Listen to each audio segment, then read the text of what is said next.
Hello and welcome to the Second Tier Podcast. I'm Ryan Dilks and I'm joined by the Richard Keogh to my Jake Buxton. It's Justin Peach. Good day to you, Ryan. Oh, here we are, ladies and gents. Here we are. We are continuing to rewind and look back at some of the greatest playoff moments in the Championship's history as we count down to the big day, the big one, the playoff final, which isn't too far away now, but we're going to have a look back at some of the most fondly thought of moments from the past few years, from Championship years gone by. So with that being said, welcome to the number one Championship podcast, the Second Tier. Thank you for joining us wherever you are. Hey you, what are you doing? No, seriously, what are you doing? We've got a live show coming up on Thursday and you haven't got tickets yet. Come on. This is our first ever Second Tier live show. Get yourself tickets. You'd be stupid not to. You've got yourself a bumper preview show of the playoff final. You've got yourself hot takes, debate, yourselves getting involved in the conversation.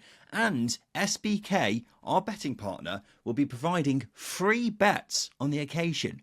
And it's only £5. You'd be daft not to. It's at the Honeyman at Hayes next Thursday at 7. Make sure you get on it. You can find a link in the description of this video. And we may as well reveal, ladies and gentlemen, what our next pick, Justin, for the greatest playoff moment is. In fact, how about you tell the listeners what it is?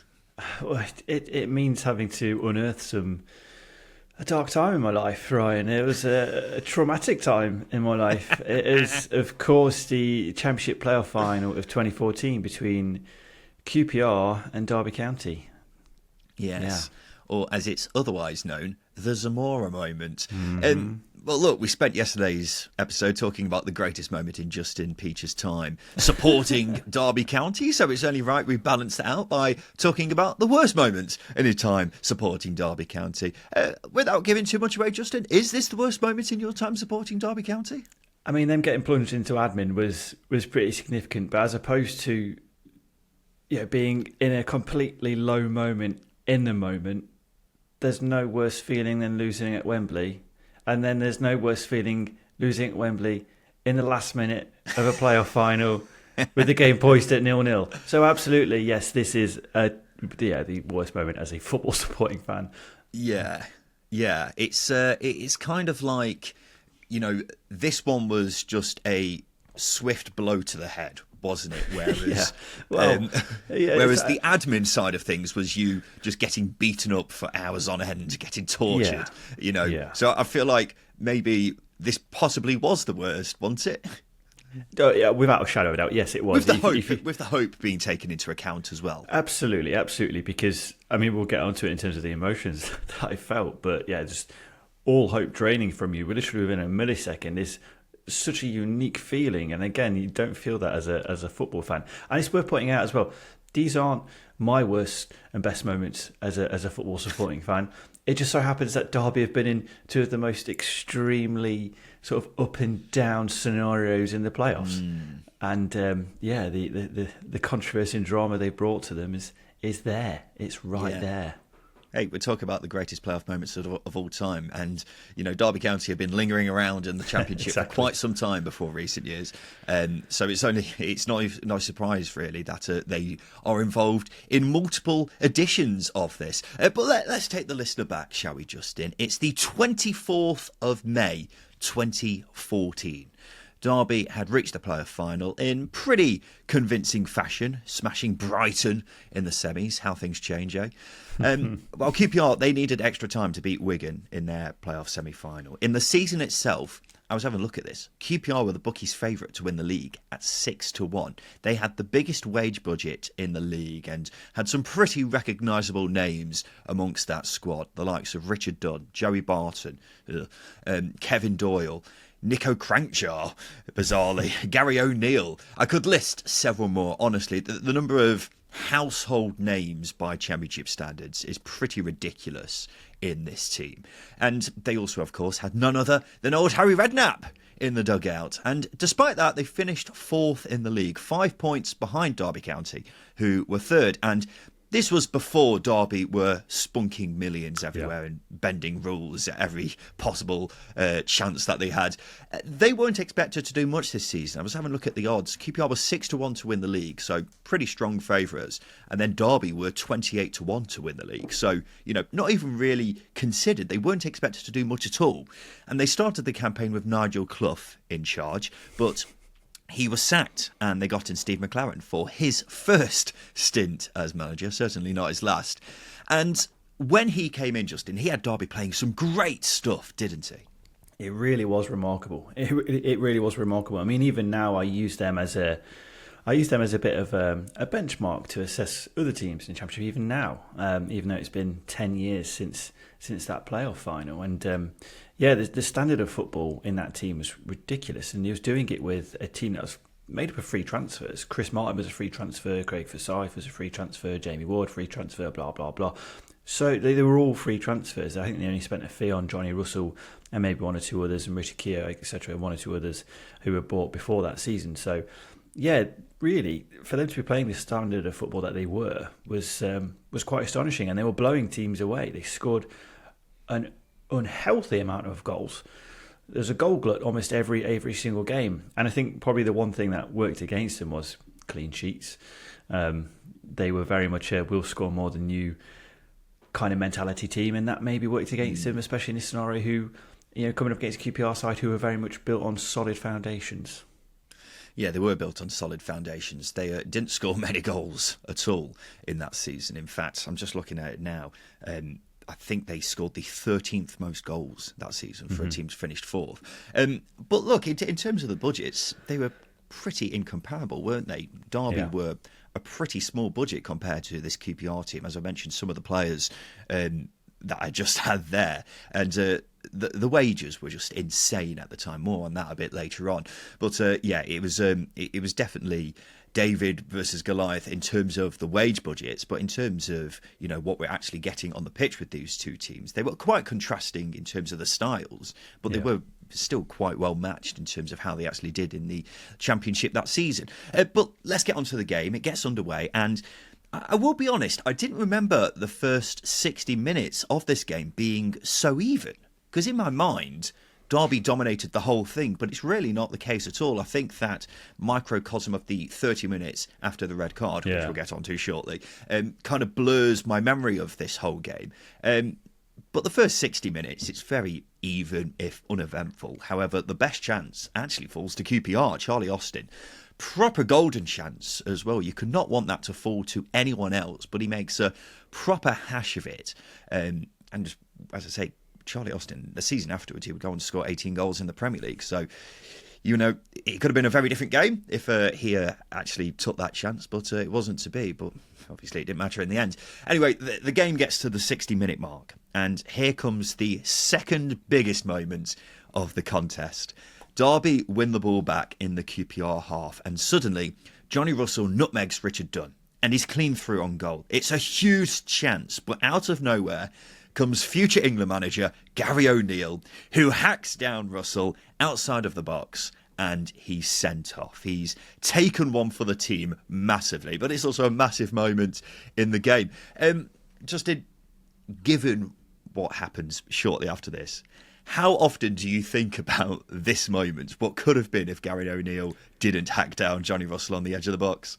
It's quite astonishing, really, because I think in any football match, in any season, in any time of the season, etc., a team going down to 10 men gets you fired up. Because of this moment now, as a football supporter, I don't like teams going down to 10 men because they become very difficult to break down. They become very stubborn, and things don't go the way you want them to go. This is that moment. As I say, Johnny Russell's clean through. He's a very good finisher. He hit double figures that season. He's going to at least hit the target and make Rob Green work. Then Gary Neal clears him out, changes the game in QPR's favour, in my opinion, despite Derby having the better share of the chances naturally. And as I say, in that moment, you're thinking, right, we've got this. Derby have got this. This is where things are going right. This is our time. 10 men, here we go. We're going to batter them, especially with the football we were playing, the pace we were playing at, the technical quality we had in the team. Oh my God, we're on it. And then actually, what actually happens is Gary O'Neill pretty much saves QPR. That red card, it was the most significant moment, I think, in QPR's recent history, because if Gary O'Neill does not get sent off, Derby win that game. Wow, it's a big shout. I just want to talk about the tackle because it's so cynical. It's the most cynical of cynical tackles. If you watch it again, he's not trying to get the ball at all. He has fully thought to himself, right, I've got to do this. And he just completely takes him out. It's absolutely golden. But yeah, it'll be really fascinating to know what would have happened if Gary O'Neill didn't take one for the team there. But you are right, because what happens after that red card is it's Derby attack after attack. QPR barely get out of their own half. But because QPR are down to 10 men, they're willing to just sit back and soak up that pressure. And it leads to Derby really struggling to make them pay. The best chance falls to Jamie Ward, about 12 yards out. He hits it. It's going straight in the bottom corner. It's a good chance. But it hits his teammate, Chris Martin, and goes out for a goal kick. And I was watching this game back. The commentator at this stage says, I don't know who the commentator is, but he says, QPR must be thinking, hang on, this is going to be our day. And Justin, he was bloody right. Were you getting the sense around this time that it wasn't going to be Derby's day here? I think it's one of those that if it goes to extra time, I think QPR are tired because they don't do anything after Gary O'Neill gets sent off. They literally have two flat banks. They don't do anything, until the moment that mattered. They just sit with two flat banks of four and just essentially say to Derby, come and get us. And when you've got the players like Rob Green, Richard Dunn, I'm trying to think of others in that team, but just a vastly experienced squad of players, they know what they're doing. They know how to manage it. And it might not seem like it at the time because they're just waiting for Derby to score, but they know how to manage it. And it's that belief, it's almost a naive belief as a supporter that it doesn't matter, especially with Derby, because of the momentum and confidence they had because of the football they were playing, the amount of goals they were scoring. You just expect Derby to score. So that ultimate irony there is Derby don't score in the game at all, despite being the best attacking team in the division, or one of the best attacking teams in the division. So yeah, it gets to a point where you're thinking, yeah, this is not happening. Because I know Chris Martin had a decent chance as well, where he almost hit the post. Rob Green saves it at his near post. It's a weird one, but you're just thinking there's not been a clear chance here. The clearest chance that Derby had was Johnny Russell bearing down on goal before he was scythed down by cynical Gary. Cynical Gary, future England manager. Well, we get to the 90th minute, and it's still goalless. It's been all Derby. Up until this point, QPR haven't had a single shot on target in the entire game. They've gone 30 minutes without having a shot. But despite that, I was watching one video about a minute before it happens, Justin. And QPR get out of their own half for what must be the first time in a while. And their fans can almost sense like something's about to happen here. It's very strange, but they're there. They're encouraging them. The ball goes out for the throw-in and they give it the old, gone! From what is, it's just a throw-in. But they get that sense that this could be a rare chance for them to get out their own half and attack. And then it happens. Junior Hoylett wins the ball off Jake Buxton right by the corner flag. He plays in a pretty tame ball, I think it's fair to say. But Derby captain Richard Keogh has a nightmare. He tries to clear it and instead ends up passing it straight to one Bobby Zamora. And he fires it into the Derby goal. Cue complete and utter pandemonium in the QPR end. And the question that's on everyone's lips right now, Justin, is what was going through your mind at that very moment? It's quite weird. I've almost played that. I play it back over and over again. I've not watched that moment back, especially. I've not watched the full game back either, for obvious reasons. But I can vividly tell you what happens on that day because it's just one of those things that just is etched in your mind. Now I remember the exact moment the ball hits the back of the net because my angle of it was I was completely diagonal to it, so I had a really good view of. So you were right behind it. The angle which Bobby Zamora shoots at, I'm parallel to it, so I'm not behind the goal or anything. I'm parallel to the angle of the shot, so I see it go bend straight in. Beautiful, beautiful hit from a very experienced man. And I immediately fall into my seat with my head in my hands, and everything's quiet. Like, it's just completely quiet for about 3 seconds before the moment of realization happens, where it's actually you're thinking, "Shit." You're like you're like Tom Hanks in Saving Private Ryan in that very moment. Exactly. It was a war zone for me, and everything goes quiet. I mean, it's almost like a film. It's like almost a white noise. Yeah, like when the grenade goes off next to Tom Hanks in Saving Private Ryan when he's on the beach, that kind of thing. Yeah, and it's that. It is that feeling. That's the only way I can describe it. And the fact that Bobby Zamora does it with QPR's first and only shot on target in the game, it leaves me with a very, very bitter taste in my mouth. Yeah. Well, the pandemonium in the QPR end is exceptional. Not that you would have seen it if you've never watched it back, or if your head was in your hands at that stage. I see it. I see it in my head now. I can see the red and blue. Sorry, the white and blue just dancing around. There are things. As I say, there are things. Trauma does things to your mind. Like an etchy sketch. It does not leave your mind. I'm not sure that's how etch sketches work, but I take the point. But look, you've got to think about it from a QPR side of things. What a moment in the club's history. They've spent about half an hour thinking, it's unlikely we're going to win this. So when they score that goal in the 90th minute, the limbs are some of the best we've ever seen at this level, aren't they, Justin, if you have any recollection of them? Well, I think I've never really looked at it from a QPR perspective. I've been very selfish in this, and maybe this might help. It might be very therapeutic for me to look at it from the QPR supporters' mindset. And look, if you smash and grab a game the way they did, you're down to 10 men, and you score in the 90th minute, and you know you're going to see the game out as well because of how good and effective QPR were at shutting teams out, how experienced they were.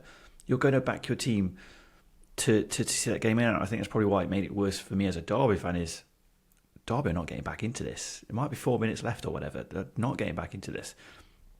So from a QPR perspective, that release of emotion when that ball hits the back of the net, almost like the previous episode with Jack Marriott scoring the winner against Leeds, you shouldn't be celebrating a win. There's no right. Leeds absolutely battered you over 3 games. And then you go to Ellen Road and do it in 1 game. QPR did it in 1 minute in this game. And it's that same feeling. So the amount of emotion that's released in that moment, you cannot compare it to anything else. Yeah, well, it's the ultimate smash and grab, isn't it, Justin? That's why we're here talking about it today. Like, we could be here talking about, I don't know, Dean Windasser's goal for Hull in the playoff final. We could be talking about Charlie Adams' free kick for Blackpool in the playoff final. But no, we're talking about this one because it's just such a pivotal moment in playoff history, and it perfectly sums up so many things. It sums up the unpredictability of the playoffs. It sums up the what's at stake in the playoffs, because these two clubs have been working all season to get to this moment in this game where everything comes down to just a few kicks of the football. And what it effectively does come down to here is Richard Keogh not being able to deal with a cross, and he giving it straight to Bobby Zamora, who has the composure in that very moment to just knock it into the back of the net. It's the finest of margins, but that's why we fucking love the playoffs, because, just one moment like that can change everything and completely undo all the hard work you've done all season. It's the highest of stakes, but it's bloody marvellous. And you've got to feel for Richard Keogh here. I mean, he was in tears afterwards, wasn't he? But why didn't he just try and clear it with his left foot, Justin? It's one of those things where I watch it back so many times. Why have you tried to do it with your right foot, lad? Why, Richard? Why? Yeah. I don't think I ever saw him use his left foot. I'm just trying to think now. I mean, it's a very sort of specific thing to think about, but I've never seen the guy ever contemplate kicking the ball with his left foot. So why change in that moment, Richard? Stick to what you're good at, which is your right foot, or in this case, you weren't good at it. But he could have cleared it anywhere, Justin. He's put it in the worst possible place, apart from in his own goal. If he just put it out for a corner or something, it would have been better. Yep, yep. He almost shimmies backwards and tries to side foot it away, doesn't he? And it's just not going to work out for him. But look, that's football. I mean, Richard Keogh did have a good career, but he became a bit of a joke figure after that, which is a shame because he was a marvellous defender, in my opinion. Yeah, he was a really, really good defender, wasn't he? But everyone just remembers him for that moment, which is, you know what, I don't blame people for remembering that because it's just one of the most iconic moments in Championship history. It's a career-defining moment. Of course it is. It is an absolutely career-defining moment. I would love to know how much he thinks about it because he must think about it a fair bit. But that's just football, isn't it? You know, fine margins. And, you know, when there's as much at stake at this, that's what happens. Well, did you say the fine margins? I mean, Bobby Zamora going into that game, he scored 3 goals. His last 3 goals for QPR going into that game were after the 90th minute. So if you're not going to fluff your lines in front of anybody, don't do it in front of a man who's as experienced as he is, as clinical as he is, and has that track record of scoring in stoppage time. But Justin, Bobby Zamora, he's really the king of the playoffs, isn't he? Because he really is. Look, he scored the winner here. But he also did it for West Ham in the 2005 playoff final against Preston as well. You know, he scored 2 winners in playoff finals nearly 10 years apart. Admittedly, that goal wasn't as dramatic as this one. But the funny thing is, that West Ham goal, he scored it after Claude Davis slips up. And if Claude Davis hadn't have done that, he might have been able to head it away. But what I'm saying is Zamora scored 2 winners in the playoff final and done it after 2 defensive missteps. Yeah. But also, keep in mind, I mean, scoring 1 winner in a playoff final, it's the stuff of dreams, isn't it? To do it twice is utterly and completely remarkable. Yeah, and also an era-defining moment for Preston as well in that playoff final because it was Billy Davies is in charge. They were going places, and then they weren't, and then they never really reached their pinnacle. So almost a bit like Derby, Bobby Zamora has literally he's wrote the name on the tombstone, hasn't he? He's like Premier League dreams gone, and he's done that to 2 teams. And you are absolutely right, to do it in 2 playoff finals is remarkable. Gary O'Neill's playoff record as well is incredible. He won 3, promotion record is incredible. Yeah. So he's got that vast experience. But I see Bobby Zamora, with this is, as I say, he's a big game player in a big game moment. Look what he did for Fulham on the way to the not Europa League final, UEFA Cup final. It was just he's just a man for the moment. And if you've got players like that, if you can afford players like that, bring them on. Yeah. Well, people would give you their arm for the chance to score as many as important, score 1 important goal in their career, and he's done it on so many occasions, and that's why he is Mr. Playoffs, really, isn't he? But let's look at what happened afterwards. QPR were promoted after this, obviously, although didn't have much luck afterwards. They finished bottom in the Premier League the following season, despite having the 4th top goal scorer in the division in Charlie Austin. But this was very much the Tony Fernandez era, where they were still throwing money at everyone. It wasn't as bad as when they got relegated from the Premier League the previous time, but it was still quite bad. That summer they signed Rio Ferdinand, Sandro, Stephen Corker, Leroy Fer.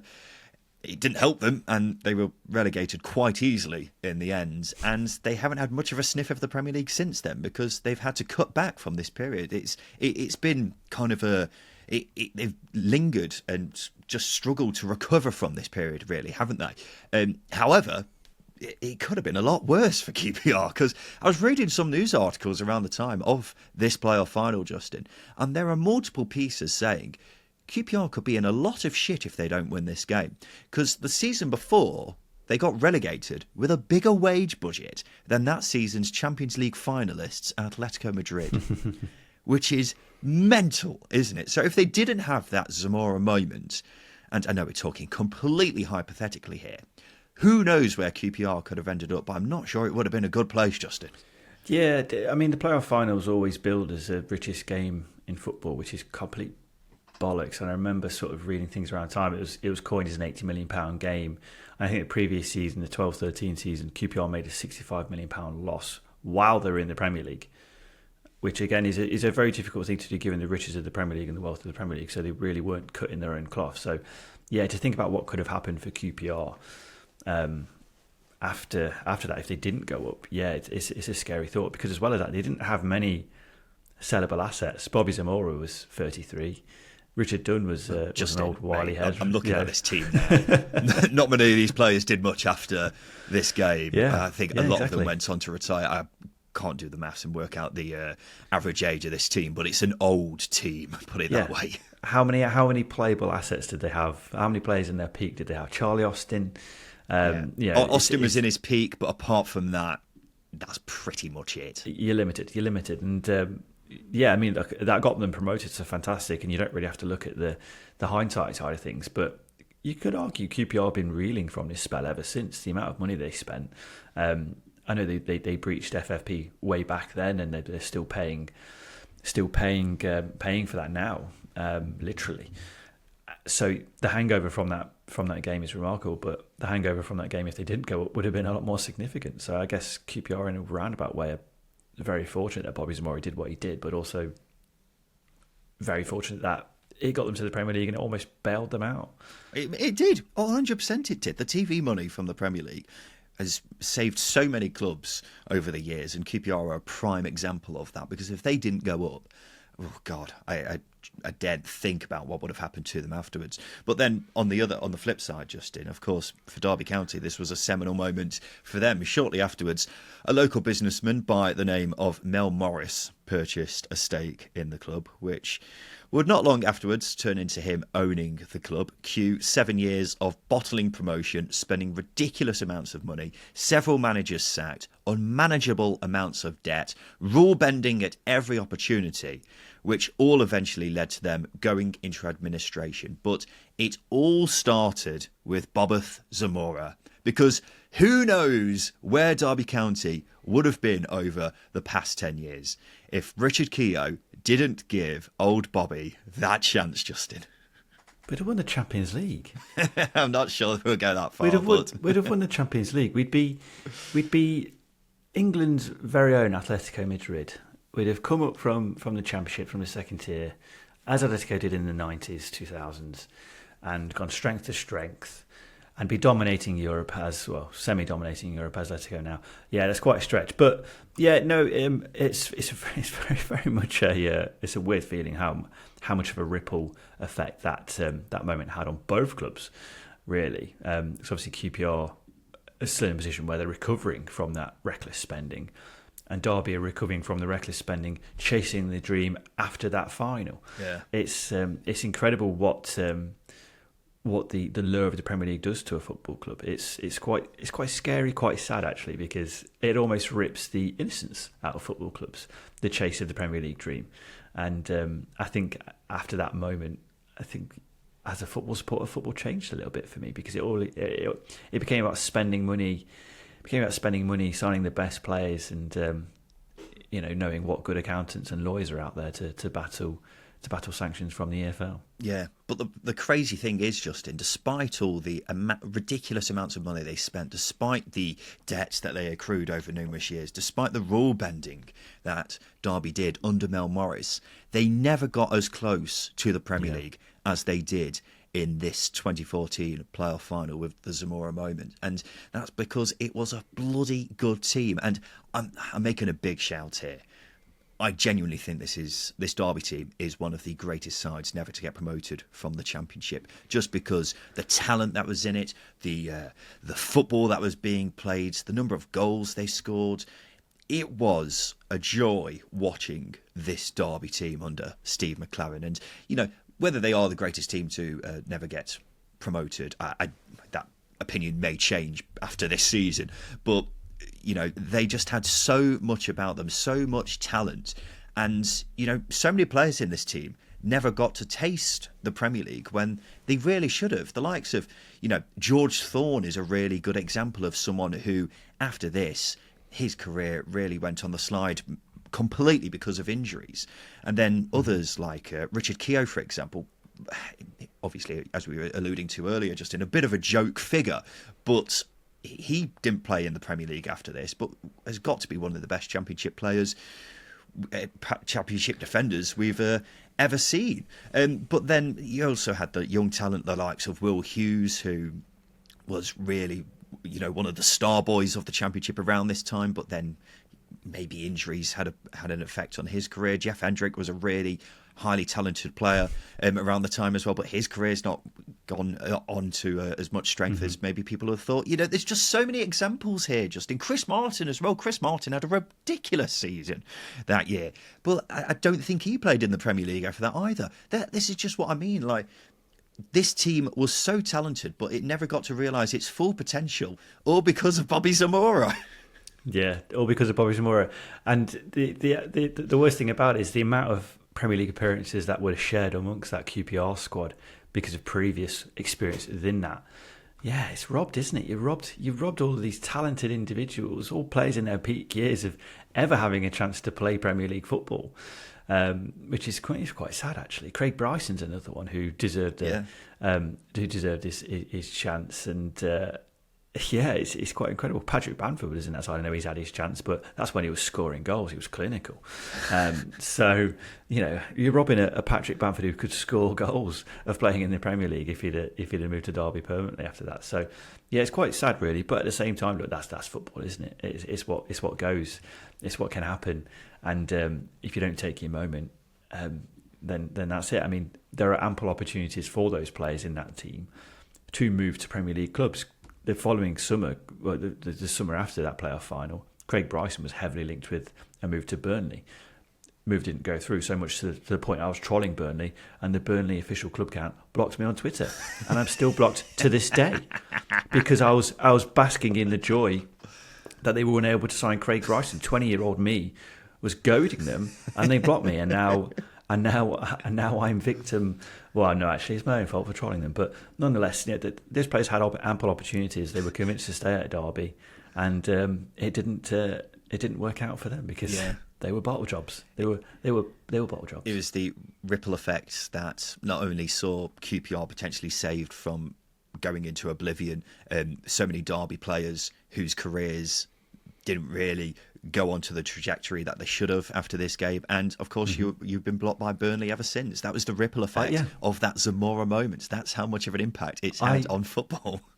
I will never be able to break news about Burnley ever again because I simply do not have access to their social media. Oh dear, what a shame. Anyway, ladies and gentlemen, this has been that Bobby Zamora goal in the playoff final from 2014. And we'll be back again tomorrow with another look at the greatest playoff moments of all time. And this is the big one. This is the greatest playoff moment of all time. I wonder what it could be. Ooh, who knows? Anyway, we'll be here to talk about that tomorrow, ladies and gentlemen. So we look forward to seeing you then for that. But this has been the Second Tier Podcast. I've been Ryan Dilks. I've been Justin Peach. And a big thank you for listening.